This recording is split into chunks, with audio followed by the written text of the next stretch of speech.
Njegovo veličanstvo, kralj Karlo, je izdal ljudi Združenega kraljestva v tem osupljivem novem razkritju, ki je pricurjalo v javnost. Ali pa je bilo objavljeno, ker se očitno ne zmenijo za to, kaj si ljudje mislijo. Kralj naj bi po novi definiciji monarhije ščitil večversko državo. Kaj to pomeni, se verjetno sprašujete? Zelo preprosto. Monarhija v Angliji je dana kraljevi družini od Boga. In njegova glavna naloga je bila braniti angleške vrednote.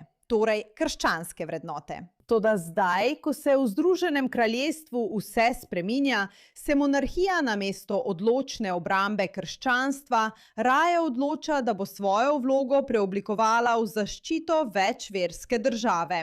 Torej, islamiste v Združenem kraljestvu. To zdaj povzroča popolno ogorčenje povsod, kjer si lahko predstavljate. Saj smo pred nekaj dnevi ponovno govorili o pomembnosti vloge kralja Karla po ustavi kot branilca vere. In vsi smo se spraševali, kaj se dogaja. Torej, zdaj še malo ozadja, za vse, ki angleške monarhije ne spremljate zelo podrobno. To je kralj Karel, ki je seveda nasledil kraljico Elizabeto po njeni smrti. Assalamu alaikum, Ramadan Mubarak. Koran pravi, da Bog ne obremeni nobene duše bolj, kot lahko prenese.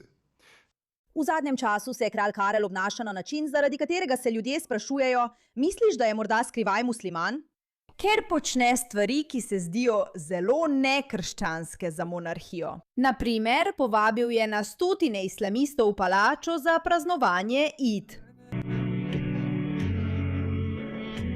Torej, prav, ti ljudje ni Id, je ramazanski iftar. Povabil je vse te islamiste, da pridejo in praznujejo islam, kar se mnogim ljudem v Angliji preprosto ne zdi prav. Zdaj se pojavlja veliko vprašanje, ali bi morali monarhijo zaščititi, ali je to še vedno smiselno. A veliko ljudi meni, da je to branilec Združenega kraljestva, ustave, našega krščanskega verovanja. Potrebujemo to monarhijo.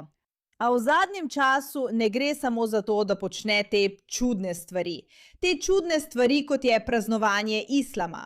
Počel je tudi stvari, ki se zdijo nekoliko nenavadne, ko gre za krščanstvo. Naprimer, letos je izpustil svoje tradicionalno velikonočno sporočilo. Bil pa je zelo vesel, da je vso svojo energijo in srce vložil v praznovanje Ramazana in islama. V Nigeriji in po vsem svetu vam lahko le zaželim, vam in milijonom muslimanov v naših državah, Eid Mubarak.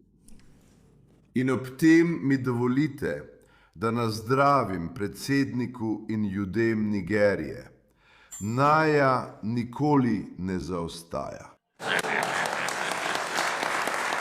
Ponovno, nihče nima težav s tem, da praznuje ljudi Nigerije. Ampak zakaj pravzaprav ne praznuje velike noči, kar je tisto, kar bi moral braniti? In zdaj imamo odgovor. Ker se je odločil, da bo postal zaščitnik večverske države v novi vlogi, namesto da bi bil dejanski branilec krščanstva. Kralj bo zaščitil prostor za vero v večverski državi v novi opredelitvi svoje uradne vloge. Buckinghamska palača je predstavila pomembno spremembo uradne vloge kralja z novo razkritim poročilom o suvereni dotaciji za leti 2025-2026, ki njegovo veličanstvo opisuje kot zaščitnika vere v raznolikem verskem okolju Velike Britanije. Letni finančni pregled kraljevega gospodinjstva vsebuje novo terminologijo, ki monarha postavlja kot osebo, ki varuje vero po vsej državi. Po dokumentu je njegovo veličanstvo vrhovni guverner anglikanske cerkve in varuje prostor za vero v večverski državi. Ne pozabite, njegovo veličanstvo naj bi bil vrhovni guverner anglikanske cerkve, ne pa zaščitnik večverske države. Ta reforma predstavlja pomemben razvoj v tem, kako je palača prej opredeljevala njegove suverene, ustavne in duhovne odgovornosti. Poročilo iz prejšnjega leta je opisovalo kralja pri njegovih dolžnostih kot vodjo naroda, kot poglavarja anglikanske cerkve in branilca vere. Ta naslov sega v čas vladavine kralja Henrika, ko mu ga je leta 1521 podelil papež Leon. Torej 1521, od takrat imamo tega branilca vere. Zdaj, za tiste med vami, ki niste seznanjeni z velikimi spremembami, ki so se zgodile v Združenem kraljestvu, po smrti kraljice moramo o tem za trenutek spregovoriti. Ker je bila kraljica, ta oseba, ta monarhinja, ki je predstavljala dejstvo, da je monarhija tam zato, da brani državo, ne pa da politično posega. To je bil velik problem, ko se je Meghan Markle poročila v družino. Monarhija naj ne bi počela političnih stvari. Namenjena je temu, da stoji tam in ohranja ljudi odločne ter povezane skozi Božjo besedo. Ampak kralj Karel je prišel in je to preprosto zavrgel. Se spomniš? Tako sedi na vrhu. Ustavno gledano je zelo pomemben, Patrik, ker je tudi tehnično gledano. Branilek vere. To je njegova vloga.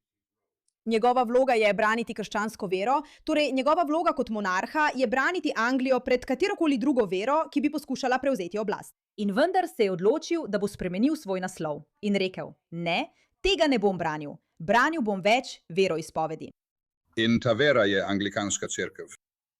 Veste, veliko sem delal za Prince's Trust in srečal sem kralja Karla na nekaj priložnostih.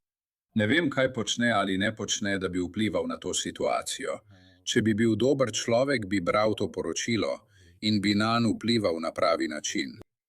In mislim, da bi moral, po mojem mnenju, poudariti dejstvo, da je branilec vere. Medtem ko on, mislim, da imam prav, če rečem, raje sliši, da ga opisujejo kot branilca ver. To je pravzaprav grozno. In ne bo vas presenetilo, če slišite, da so ljudje resnično, zares panični zaradi tega.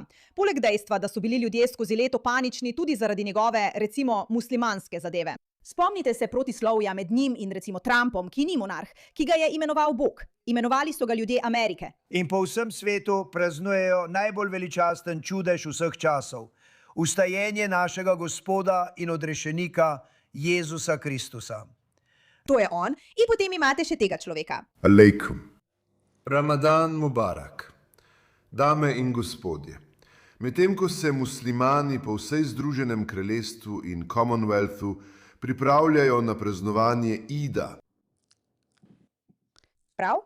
Torej, to je tisto, kar vidimo tukaj. Torej, kralj Karel in seveda X ponoreva. Michael Knowles ve, da sanjarimo kralju Karlu. To je bila neizogibna posledica leta 1534 in še posebej leta 1688. Posmehuje se naši zgodovini. Torej, kralj Karel je branilec vere, vendar očitno ne več naše vere. Ne morem verjeti, da to govorim, vendar je verjetno čas, da ukinemo monarhijo, saj ni več nobenih posledic. Kakšen je sploh smisel monarhije, če ne brani vere? Ne poznam nobene druge države, katere vladajoča elita bi bila tako pripravljena zavreči zgodovino in tradicijo svoje države, ali bi bila tako odločena razrečiti njen edinstven narodni značaj ter jo spremeniti v nekakšno izpostavo OZN. To je nepopustljivo. Naš kralj nas je izdal.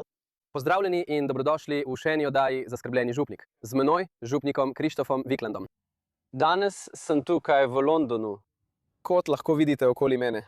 Niso zadovoljni. Njegovo veličanstvo, kralj Karel, je izdal svojo prisego, da bo branilec vere, saj je spremenil definicijo iz ene prave krščanske vere v neko globalistično neumnost. Toda več veroizpovednost ni le izdajalska, temveč je tudi herezija in pluralizem dejanje vredno odstavitve. Kraljeva družina je spremenila monarhijo. Le ljudje so upravičeno vznemirjeni, kot bi morali biti, saj se znova pojavlja vprašanje, kaj se dogaja v Združenem kraljestvu. In toliko ljudi je polagalo svoje upanje in vero v to, da bo monarhija branila vero, ki naj bi branila državo, vrednote, judovsko-krščanske vrednote, na katerih je bilo zgrajeno Združeno kraljestvo. In zdaj se oglaša in pravi, ne, raje bomo prilagajali islamu. In vse, kar se dogaja, skupaj z vlado, z družbami za zlorabe, s tem zdaj daje ljudem občutek, da se dogaja nekaj veliko bolj zloveščega. Hvala za vašo pozornost glede te zadeve.